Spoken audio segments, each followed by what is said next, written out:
బండి దిగబడితే అలకగా బయటకు వెళ్ళవచ్చు, కానీ లిఫ్ట్ దిగబడితే ఎట్లుంటుంది? అగో అదే కథ అయింది కరీంనగర్ కాడ. అరే పంజరంలో చిలుకలోలే ఎట్లున్నారో చూడు ఎమ్మెల్యే సత్యనారాయణ అన్న ఎంబడున్నోళ్ళు. కరీంనగర్లో మానకొండూరు మాజీ ఎమ్మెల్యే ఆరపల్లి మోహన్ అన్న పుట్టినరోజు సెలబ్రేషన్స్ అయితే కేకు ముక్క నోట్లో పెట్టి అన్నకు శుభాకాంక్షలు చెప్దామని వచ్చిండట ఎమ్మెల్యే సత్యనారాయణ. ఇక దావత్ చూసుకొని 2వ ఫ్లోర్ నుంచి కిందకు వస్తుంటే గ్రౌండ్ ఫ్లోర్ నడిమిట్లా లిఫ్ట్ కిందకు దిగబడి ఆగిపోయింది. ఇక లిఫ్టులున్న సత్యనారాయణకు ఎంబడున్న 6గురికి సల్ల జమటలు కూర్చున్నాయట. వైరేమన్నా చేయి కూలబడుతుందా ఏంది దీని పాపం కూల అని మస్తు అగులు బూగులు అయ్యారట. ఇక లిఫ్ట్ కాడు ఉన్న వాళ్ళు ఏం కాదు అని ధైర్యం చెప్పి అటు ఇటు దల్లాడి లిఫ్ట్ డోర్ని అయితే తెరిచిరు. ఇక ఆ డోర్లోకి వెళ్ళి మెల్లగా బయటకు వచ్చిరు అందరూ.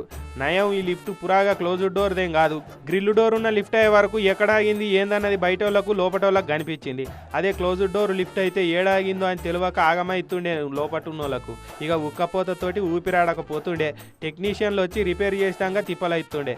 కానీ నసీబ్ కొద్దీ జల్దిగానే బయటపడ్డారు వీళ్ళు.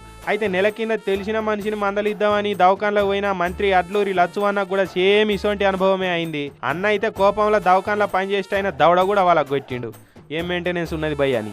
ఇక మొన్న సిరిసిల్ల కాడ కూడా ఓ అధికారి గిట్లనే నడవంతరాన లిఫ్టులు ఇరుక్కపోయి 3 గంటలు దండ్లాడిండు. కానీ మీదకు తీసుకపోయేందుకు పెట్టిన లిఫ్టులు ఇట్లా లీడర్లను కింద పడేస్తున్నాయి చూడురి, ఏందో ఏమో.